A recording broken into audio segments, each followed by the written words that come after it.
beneficial, who is Rahman and Rahim, and who gave us power of speaking. The Honorable President of the annual Sports and Cultural Competition, special guest, respected principal, teachers, seniors, juniors, and all my dear friends, Assalamu Alaikum.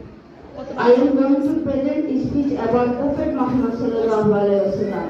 Their presence near the 1500 years ago, the people were against impurity, leprosy, ignorance, and lot of social events.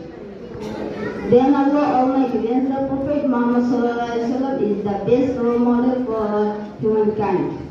He was born in Mecca in the year of 570 AD.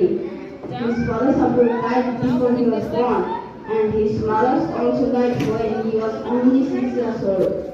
Yes, he is an orphan. He belongs to a poor but respectable family of the